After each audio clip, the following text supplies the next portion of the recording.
से बिना रुके बिना थके आप सभी का बच्चों की तरह पालन पोषण कर रही हूँ।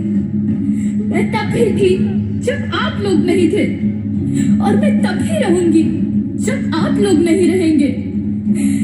पर अब ऐसा लगता है कि मैं थक रही हूँ। आपकी धरती माँ थक रही है। रसायनों का छिड़काव, रासायनिक खाद और इन सब के कारण पानी एवं हवा में जहरीलापन, यही कारण है कि मैं थक रही हूँ। क्या आप जानते हैं कि इन रसायनों के जहरीलेपन से मेरी मिट्टी वैसे ही चलती है जैसे आपके शरीर पर कोई तेजाब डाल दे। लगता है मेरे बच्चों को मेरे दुख का अंदाजा नहीं है। मेरी मिट्टी बंजर हो रही है। ये रसायन मेरी मिट्टी के उपजाऊपन को खत्म कर रहे हैं और उसमें पाए जाने वाला नमक मेरे शरीर पर मिर्च की तरह जल रहा है। मेरी फसलों की पैदावार कम हो रही है। मैं धीरे धीरे और थक रही हूँ।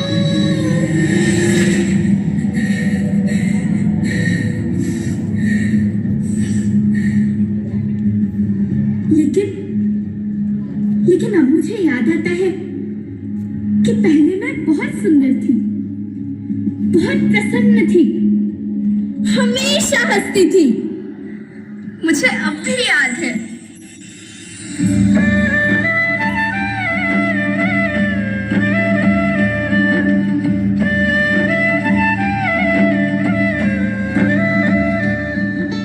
मैं तुम्हारी माँ सुंदर क्यों ना होती? मुझे तो सुंदर होना ही था, क्योंकि बीते जमाने में आप मेरे बच्चे ही तो अपनी माँ के रखवाले थे। आप लोग प्राकृतिक खेती करते थे और फिर हमारी सभ्यता में तो प्रार्थना भी धरती कल्याण की है।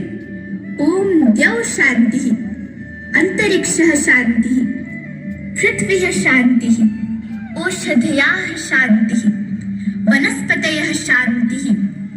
ओम शांति शांति शांति।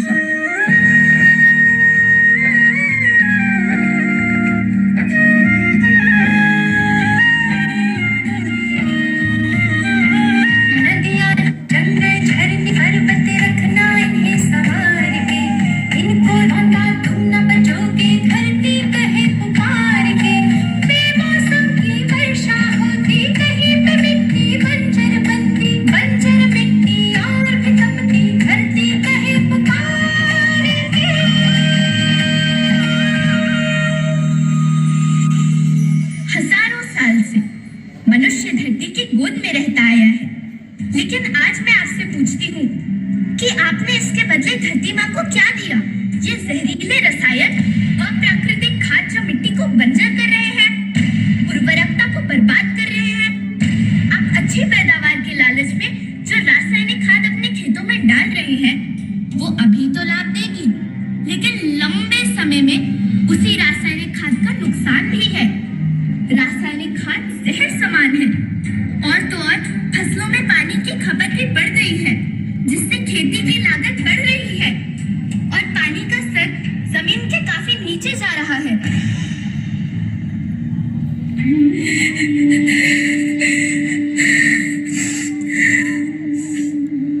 बच्चों, मैं तुम्हारी माँ हूँ। मैंने तुम्हें सुख से जीने के लिए पर्याप्त संसाधन दिए हैं, पर तुम्हारे लालच की पूर्ति के लिए नहीं दिए। ऐसा लगता है कि थोड़ी सी अधिक पैदावार और अपने लालच के लिए आप सब अपनी अगली पीढ़ी, अपने बच्चे के भविष्य के बारे में सोचना भूल गए हैं।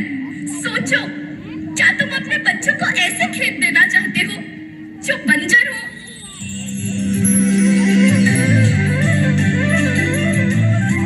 अरे तुम तो विंध्य की बेटी हो, मध्य प्रदेश की बेटी हो, भारत की बेटी हो। आओ, तुम ही मेरे बच्चों को कुछ बताओ। धरती माँ, हम तो अपने वित्त के समय जनन का केवल इतना कहे चाही थे कि प्राकृतिक खेती या समय के मांग बन चुकी है। प्राकृतिक खेती या उद्देश्य के साथ होत है कि जौने जमीन और हमरे मिट्टी की उर्वरकता बनी रहे। हम सबका प्रकृति के साथ मित्र जैसे व्यवहार करे चाहिए। हम अपना से आने वाली तरफ से या विषय का ध्यान देके सुने और देखे के विनती करी थी। अभी न संभले मेरे बच्चे तो फिर तुम पछताओगे। नेचुरल फार्मिंग न हुई तो हाथ धरे रह जाओगे। माँ का शोषण कौन है करता, कौन है मिट्टी शहर से भरता। जब से जैविक खाद को छोड़ा, खुशहाली से नाता तोड़ा। अभी न संभले मेरे बच्चे तो फिर तुम पछताओगे, तो फिर तुम पछताओगे। लेकिन धरती माँ, आपको सुरक्षित और प्रसन्न रखने का उपाय क्या है? एक ही उपाय है, धरती एक, परिवार एक, भविष्य एक। इस मूल मंत्र को आत्मसात कर लो। प्राकृतिक संसाधन को बचाओ, प्राकृतिक खेती को अपनाओ और परंपरागत देसी पद्धति से जैसे गो आधारित उत्पाद, जीवामृत, बीजामृत, पंचगव्य, गोमूत्र छाछ का उपयोग करो ताकि मिट्टी की उत्पादकता बनी रहे। याद रखना, मैं माटी हूँ, माँ होना मेरे नाम में बसा है। पोषण करने के लिए ही मैंने जन्म लिया है। करोड़ों सालों तक धरती पर सांसों की डोर आगे बढ़ाई। पेट भरा जब सबका, तभी मैंने संतुष्टि पाई।